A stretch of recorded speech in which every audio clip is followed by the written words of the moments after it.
Hi, this is Mark Kaufman, Anthology's Senior Software Developer on the Developer Relations and Standards team, and I'm making this video because a developer writes, I'm trying to figure out the available attributes for the expand parameter that I see on some API calls in Learn.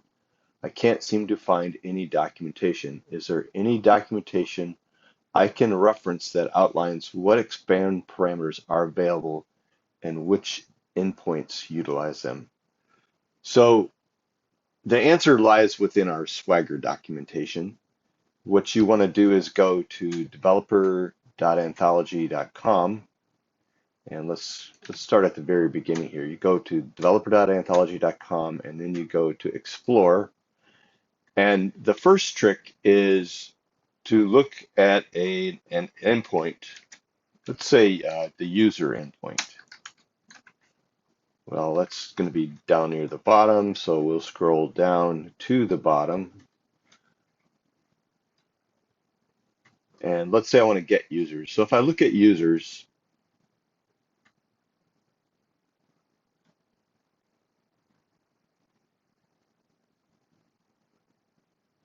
and we're looking at the parameters here, we see that there is no expand parameter listed. So we would say that there is no expand parameter for user. The other place you want to check is always check the model. And I don't see a model link listed for this one. So I would say under users, there's nothing there. Now let's look at memberships. Let's go to our memberships.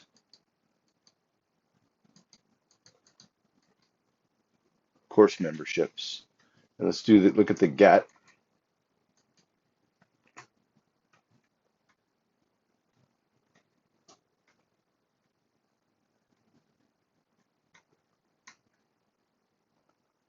Now here we do see an expand parameter. So we can say that the expand parameter is here, and we can expand based on the user. So we can expand for the supported field as user. So that's the documentation for the user. So this is one way to do it, is to look at the endpoint that you're looking at, and then look at the parameter list and see if there is a expand parameter. So that's one way you can tell. The other way is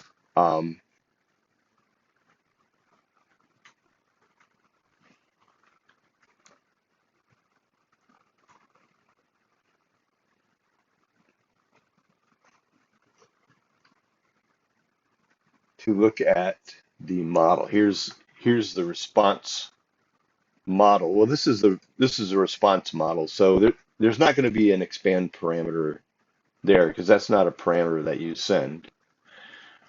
But a quick way, if you want to see which endpoints support the expand parameter, this would answer another answer to the question is rather than looking through each API for the expand parameter, what you can do is you've got this link here to download the JSON. So you can just click on the link, and now I mean, you could just do it right here in your browser,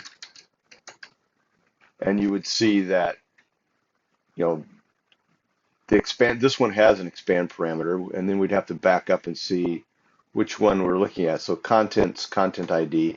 Another trick is you can download the JSON for the Swagger documentation. You can download it to, well, you could just say file, save as, and let's just save it to our downloads. And then what you can do is you go to your downloads. Now I'm on a Mac. It's probably different on a Windows system, but and then I'm just going to drop it onto my Visual Studio Code.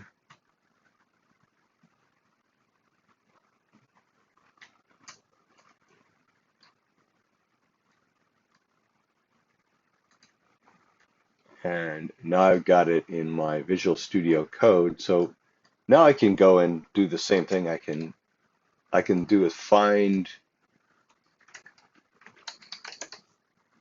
expand, and I can use a nicer editor than just a browser to find the endpoint. So contents, we see that it has an expand parameter, and there's information here in the description about fields that we can expand, and it lists the supported fields here. Now this is in the Swagger doc if you look at it, but it's a quicker search here um, to take the JSON and just look through it. Okay, I hope this answers the question. The question again was, I'm trying to figure out the available attributes for the expand parameter, and here we can see that each endpoint has their own attributes. They're not the same on every endpoint. And is there any documentation? Well, this is the documentation. It's the Swagger documentation to reference. And the expand parameters are different for each endpoint. And then which endpoints utilize them? Well, you can quickly search that by getting the JSON and finding the endpoints that have an expand parameter. Or you can look at a particular endpoint and see, does this have an expand parameter? Okay, I hope you find this helpful, and thank you for watching.